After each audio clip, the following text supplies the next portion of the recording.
Hola queridos padres, bienvenidos a nuestra actividad de hoy sobre el manejo de la fiebre en niños, una actividad de nuestro grupo de apoyo a la maternidad creado especialmente para padres.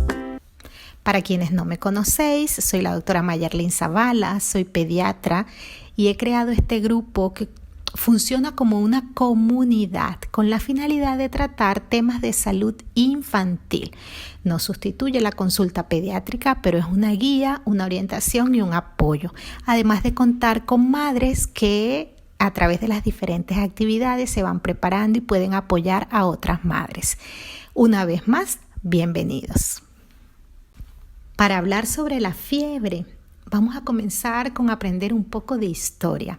Hipócrates, el padre de la medicina, en el año 400 a.C., es decir, cerca de unos 2420 años, ya intentaba comenzar a comprender este fenómeno que se expresaba en algunas personas y que no se lograba entender completamente si era la enfermedad, si era parte del problema o en qué consistía. Así que imagínense ustedes, hace tan solo poco más de 2000 años ya era un lío saber cuál era la función de la fiebre. Y muchas de esas confusiones y esos mitos nos acompañan hasta el día de hoy. Pero bueno, Hipócrates ya decía que la fiebre es un mecanismo con el cual Dios nos dotó para hervir algunos de los fluidos corporales que estuvieran en exceso produciendo enfermedad y nivelar a las concentraciones del mismo con los otros fluidos corporales para restablecer el estado de salud.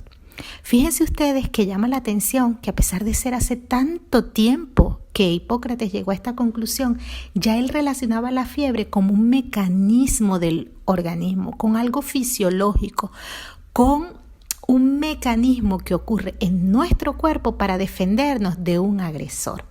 Así que esto comienza a sentar las bases para que como padres vayamos comprendiendo que la fiebre no es el enemigo. La fiebre es una manifestación que nos muestra que algo está ocurriendo en el cuerpo de nuestro bebé, pero también implica la forma como el organismo se defiende. Y ya vamos a hablar al respecto. Tenemos entonces que la fiebre no es más que la elevación de la temperatura por encima del valor normal. Se han fijado algunas cifras, por lo menos se dice que cuando la temperatura en la axila está por encima de 37,5 es fiebre, lo que correspondería a 38 grados si esta se ha medido en el recto. Y esto es cierto, pero el concepto de fiebre va un poco más allá. Nosotros hablamos de fiebre cuando la temperatura corporal aumenta 1 grado centígrado por encima de lo que es la temperatura habitual. Es decir, que si un niño habitualmente mantiene 36,2, 36,3 de temperatura, cuando él tenga 37,3 o 37,4 de temperatura, ya su temperatura al no ser normal nos indica que puede estar en la presencia de un cuadro febril.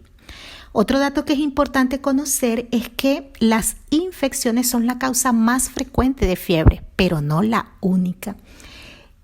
Así que esto nos plantea lo que nosotros en medicina llamamos un diagnóstico diferencial. Es decir, tenemos que contemplar muchas otras causas que pueden ser el desencadenante de la fiebre.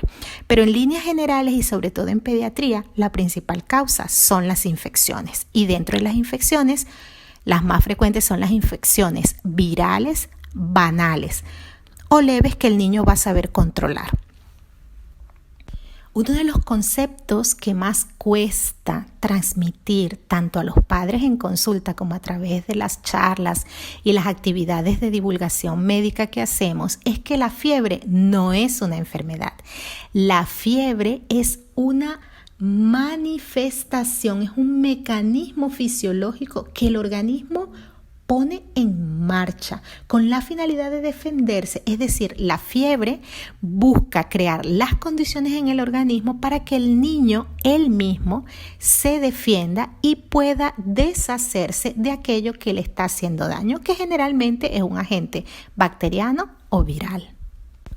Si detallamos un poco este concepto, esta explicación de lo que es la fiebre, podemos concluir que la fiebre en realidad es el tratamiento natural que el organismo implementa para defenderse de un agente que le está haciendo daño y que, como todo tratamiento natural, puede tener unos efectos adversos indeseables, pero también tiene sus beneficios. Así que puedes comenzar a percibir la fiebre como la primera medicina que tu bebé está recibiendo en la lucha contra la enfermedad. De esta forma ya dejamos de verlo como un enemigo y entonces entendemos que la fiebre en realidad busca ayudar a nuestro bebé, y nuestro trabajo o nuestro deber como padres, y cuando la situación se complica o los padres no logran resolverlo, pues los médicos y los pediatras actuamos para tratar de encontrar cuál es la causa de la fiebre. Porque cuando encontramos la causa de la fiebre podemos pensar si es una infección viral benigna, pues puede el niño permanecer en casa cumpliendo con las recomendaciones de mantenerse hidratado y con una temperatura agradable y confortable. En cambio, cuando haya sospecha de una infección grave que el niño no consigue controlar, pues debemos acudir a la consulta pediátrica. Existen algunas definiciones que padres, abuelos y cuidadores tratan de aclarar, como si esto influyera de alguna forma en la conducta para con la fiebre. Si es una fiebre muy alta, se suele pensar que es una infección grave. Si es una fiebre bajita, según los grados de temperatura que se elevan, solemos pensar que es una infección leve. Y esto en realidad no es así, es el primer mito que debemos romper. Una infección grave puede acompañarse de fiebre baja y una infección leve puede expresarse también con unas temperaturas muy altas. Lo que en realidad nos va a decir qué tan grave es la fiebre es la reacción del niño, cómo se comporta durante el proceso febril y cuando la temperatura es controlada. Otro aspecto que también capta mucho nuestra atención es dónde medir la temperatura. Es conveniente medirla en el recto, en la axila, en la boca, en el oído, en la frente. Hoy en día tenemos a nuestra disposición muchos instrumentos para medir la fiebre, pero ¿cuál es el que realmente conviene a nuestros bebés? De esto vamos a hablar ahora. Lo primero es que, como podemos observar en esta imagen, y ya lo hemos hablado, la definición de fiebre depende del lugar donde se mida la temperatura, porque dependiendo del lugar donde se mida la temperatura, vamos a tener algunos factores que pueden hacer que se exprese de una forma más alta que otra. Por ejemplo, no es lo mismo medir la fiebre a nivel rectal que medirlo en la boca. La diferencia varía mucho. Entonces tenemos que entender que dependiendo del lugar donde midamos la temperatura, los valores varían.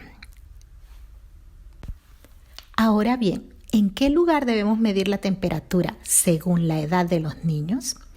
Fíjense que este cuadro, que es ofrecido a través de la guía AVE, una entidad que depende de la Asociación Española de Pediatría, encontramos que en líneas generales tenemos algunos lugares en niños que son muy utilizados: la temperatura rectal, la axilar y la oral.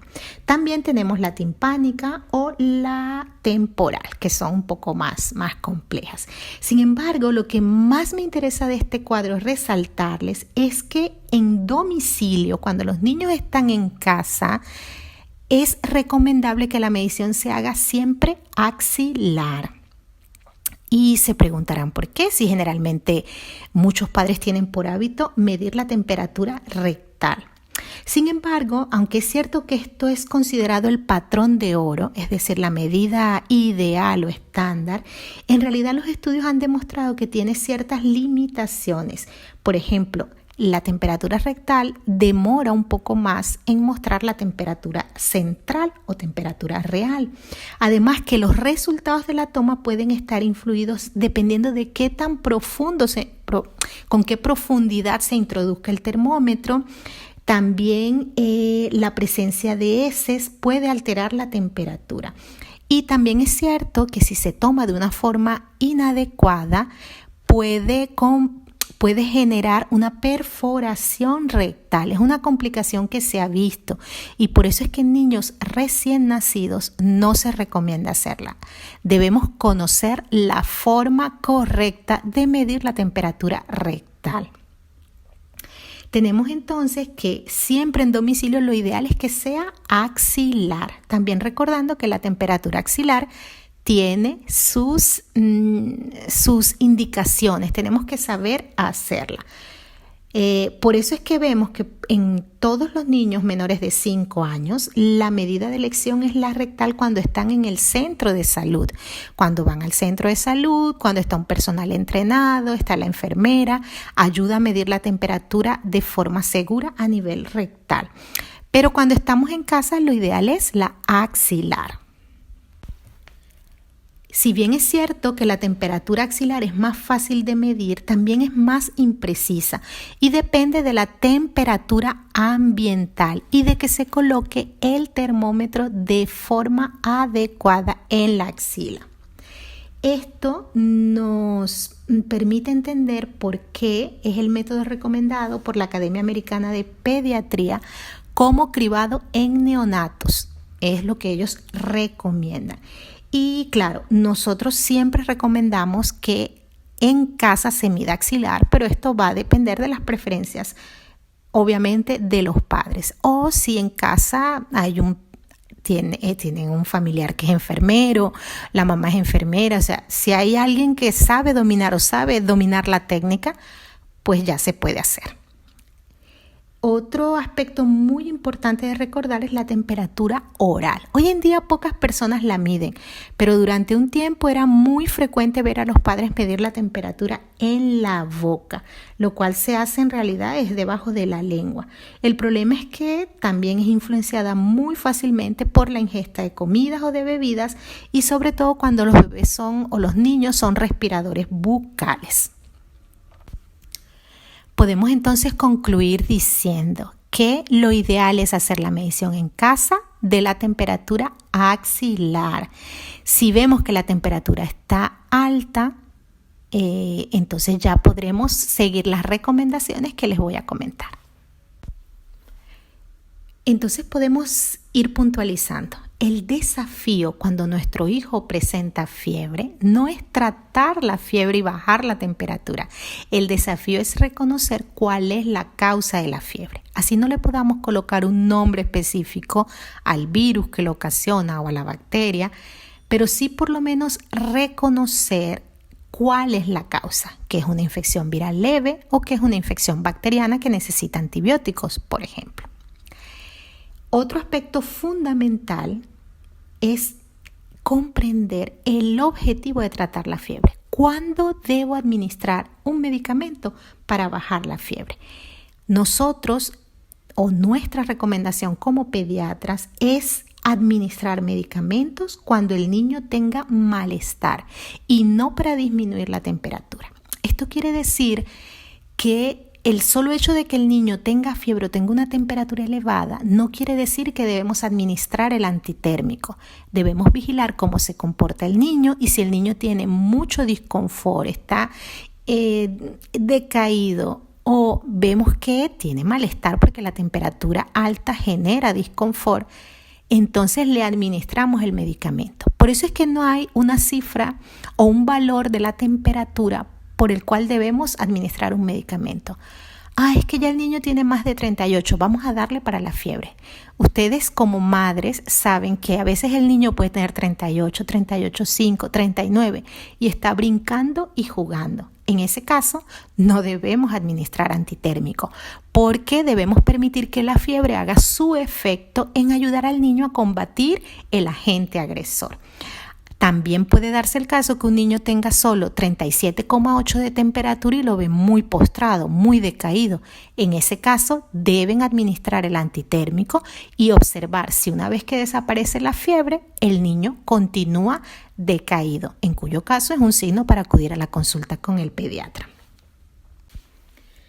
Recordemos entonces que, como mencionamos inicialmente, la fiebre no es más que el tratamiento natural que pone en marcha el organismo para poder combatir el agente que está agrediéndolo.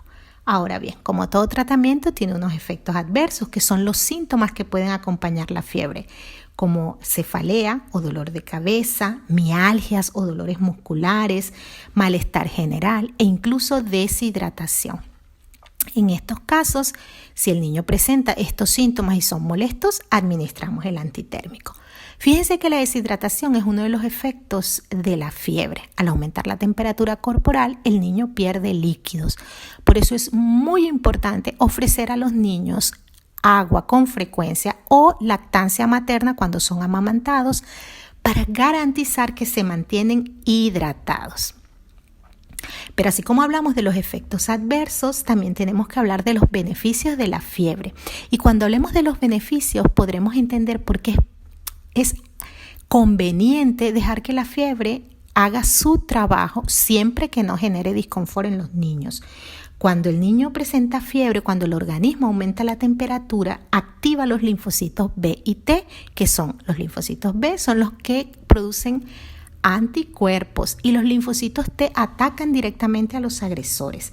Además de esto, se favorece la quimiotaxis y la fagocitosis, que son mecanismos del organismo antibacterianos para que se destruya la bacteria que esté ocasionando una infección. Otro efecto de la temperatura en el cuerpo, de la elevación de la temperatura en el cuerpo, es que estimula la producción de unas sustancias conocidas como los interferones. Y esto favorece una respuesta antiviral para destruir los virus. Finalmente, otro beneficio de la fiebre es que disminuye o inhibe, controla los niveles de hierro, cobre y zinc, que podemos decir es el alimento de algunos microorganismos. Y cuando la fiebre controla o guarda las reservas de estos nutrientes o micronutrientes, lo que está haciendo es haciendo pasar hambre a los microorganismos, por decirlo de alguna forma. Así que podemos ver que la fiebre tiene sus beneficios. ¿Cuál es entonces la condición para nosotros dar un medicamento para bajar la fiebre? Cuando genere mucho disconfort en el niño. Entonces podemos concluir, la fiebre es un mecanismo beneficioso del organismo para controlar, atacar, destruir y eliminar el agente que está agrediendo al niño. Debemos tratar la fiebre solo cuando genere disconfort y malestar en el niño, no de acuerdo a cuán alta sea la temperatura. Y me despido de vosotras con 2 palabras mágicas: tranquilidad e información, que son las mejores herramientas para poder atender adecuadamente la salud de nuestros hijos.